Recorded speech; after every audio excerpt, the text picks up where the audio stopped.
भारतीय महिलाओं में breast cancer most common type of cancer है। रिसेंटली भी एक सेलिब्रिटी को डायग्नोज हुआ है। आप, मैं और हम सब इसके रिस्क पे हैं। इससे डरने की जरूरत नहीं है, लेकिन इसको जितना जल्दी हो सके उतना पकड़ना इंपॉर्टेंट होता है ताकि इसका सही इलाज कर पाए। इसलिए इस वीडियो को एंड तक जरूर देखिए। नमस्ते, मैं हूं डॉक्टर सोनाक्षी और आज हम बात करेंगे ब्रेस्ट कैंसर के बारे में कि वो कैसे होता है, क्यों होता है और उसके बचने के लिए क्या क्या उपाय हैं। सबसे पहले बात करते हैं कि ब्रेस्ट कैंसर किन में ज्यादा पाया जाता है। इसमें दो फैक्टर्स आते हैं, एक होते हैं मॉडिफाइबल रिस्क फैक्टर्स, एक होते हैं नॉन मॉडिफाइबल। यानी कि कुछ रिस्क फैक्टर्स जिनको हम बदली कर सकते हैं और कुछ ऐसे जिनको बदलना हमारे हाथ में नहीं है। तो पहले हम बात करेंगे मॉडिफाइबल रिस्क फैक्टर्स के बारे में, यानी कि जिसको हम बदली कर सकते हैं अपने अकॉर्डिंग। कौन सी महिलाएं ज्यादा प्रोन होती हैं ब्रेस्ट कैंसर के लिए? पहला, अल्कोहल। दूसरा, स्मोकिंग। तीसरा, जिनका वेट ज्यादा होता है, यानी कि जो ओबीज होते हैं। चौथा, अगर महिला काफी लेट एज में फर्स्ट बेबी कंसीव करे। एंड ब्रेस्ट फीडिंग देखी गई है कि इसके लिए काफी प्रोटेक्टिव है, यानी कि वो महिलाएं जो 1 साल से ज्यादा बच्चे को ब्रेस्ट फीड करती हैं उनमें इसके चांसेस फिर भी थोड़े कम होते हैं। तो ये सारे थे मॉडिफाइबल रिस्क फैक्टर्स, यानी कि जिसको हम बदली कर सकते हैं।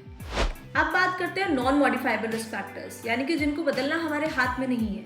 इसमें सबसे पहला आता है फैमिली हिस्ट्री, यानी कि अगर आपके घर परिवार में किसी को भी ब्रेस्ट कैंसर या ओवेरियन कैंसर है तो आपको होने के चांसेस हाई रहते हैं। जैसे काफ़ी फेमस सेलिब्रिटी हैं जो कि एंजेलिना जॉली है, उनके परिवार में भी ये ब्रेस्ट कैंसर वाला जीन फैमिली में रन कर रहा था, तो इसलिए उन्होंने प्रोफाइलेक्टिकली अपनी भी डायग्नोसिस कराई, जांच कराई सही टाइम पे और अपने ब्रेस्ट को रिमूव करा लिया था। इसके अलावा बाकी जो नॉन मॉडिफाइबल फैक्टर्स होते हैं वो होता है एज। जैसे उम्र बढ़ती जाती है वैसे वैसे ब्रेस्ट कैंसर होने के चांसेस भी बढ़ जाते हैं। अर्ली मेनार्की, यानी कि पीरियड्स का जल्दी एज में शुरू हो जाना, ये भी एक काफ़ी कॉमन रिस्क फैक्टर है।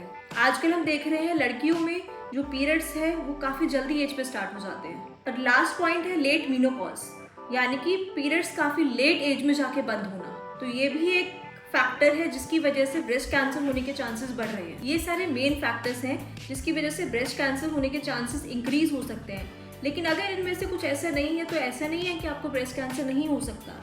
इसलिए इसमें होता क्या है, इसके सिम्टम्स क्या है और इसको कैसे जल्दी पकड़े, ये हर महिला को पता होना चाहिए। अब हम बात करेंगे इसके लक्षणों के बारे में, यानी कि इसके सिम्टम्स के बारे में। इसमें मोस्ट कॉमन सिम्टम होता है लंप, यानी कि एक गांठ होना। अगर आपकी ब्रेस्ट में कहीं पे भी गांठ है तो आपको जल्दी से जल्दी दिखाना जरूरी है। और ये गांठ यूजुअली इनिशियल स्टेजेस में पेनलेस होती है, यानी कि इसमें दर्द नहीं होता।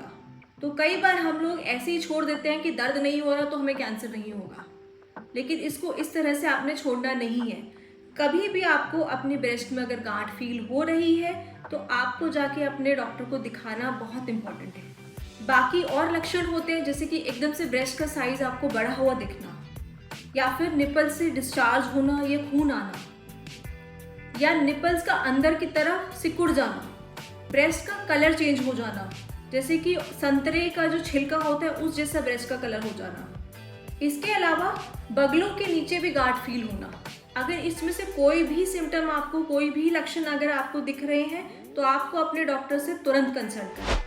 ब्रेस्ट कैंसर को अर्ली स्टेजेस में पकड़ना ही हमारा मेन मोटिव होना चाहिए, क्योंकि हम जितना जल्दी उसको डायग्नोज करेंगे उतना ही उसका पूरी तरह से ट्रीटमेंट होना पॉसिबल है और हम कीमोथेरेपी से भी बचा जा सकता है। अब ब्रेस्ट कैंसर को सबसे जल्दी पकड़ने के लिए 3 मेन चीजें आती हैं। सबसे पहला होता है सेल्फ ब्रेस्ट एग्जामिनेशन, यानी कि आपको खुद ही अपनी ब्रेस्ट को महीने में 1 बार इन्वेस्टिगेट करना है। ये आप कैसे करेंगे? अगर आपको पीरियड्स आ रहे हैं तो पीरियड्स के 5वें या 6ठे दिन आपने अपनी ब्रेस्ट को पूरा फील करके देखना है, और इसको भी करने का एक प्रॉपर मेथड होता है। आपने अपनी जो फिंगर्स का पल्प होता है, यानी कि ये जो 3 फिंगर्स होंगी, इसके यहाँ पल्प से फील करना होगा और इसको आप सर्कुलर मोशन में करेंगे। इस टाइप से आप पूरी ब्रेस्ट पे आप फील करके देखेंगे। और अगर आपको कभी भी कोई भी गांठ फील होती है तो आपने अपने डॉक्टर को दिखाना है। और अगर आपको पीरियड्स बंद हो चुके हैं तो आप महीने में कोई भी दिन चूज कर सकते हैं जिस पे आप अपना ब्रेस्ट को सेल्फ एग्जामिनेशन करेंगे। देन सेकेंड आता है कि डॉक्टर को दिखाना। अगर आपके घर में पहले भी किसी को ब्रेस्ट कैंसर या ओवेरियन कैंसर हुआ है तो साल में एक बार आपको डॉक्टर से एग्जामिनेशन करवाने ज़रूर जाना चाहिए, चाहे आपको कोई सिम्टम फील हो रहा हो या नहीं हो रहा हो। थर्ड है, ये सबसे इम्पॉर्टेंट चीज़ है, वो है मैमोग्राफी। ये होता है ब्रेस्ट का एक्सरे। 40 साल से ऊपर की सभी महिलाओं को साल में एक बार मैमोग्राफी ज़रूर करानी चाहिए, चाहे आपको कोई सिम्टम है या नहीं है, बट मैमोग्राफी कराना बहुत ही इम्पॉर्टेंट है। मैमोग्राफी में चावल के दाने जितनी गाढ़ भी पकड़ी जा सकती है, तो इसीलिए अगर आपकी उम्र 40 साल से ज़्यादा है तो साल में एक बार मैमोग्राफी ज़रूर करवाइए। सो जितना हम इन चीज़ों को ध्यान रखेंगे उतना ही अर्ली स्टेजेस में हम ब्रेस्ट कैंसर को पकड़ सकते हैं और उसका ट्रीटमेंट उतना ही अच्छे से पॉसिबल है। सो अपना ध्यान रखिए और ये वीडियो अपने सारे रिश्तेदारों में, अपने दोस्तों में हर जगह शेयर कीजिए।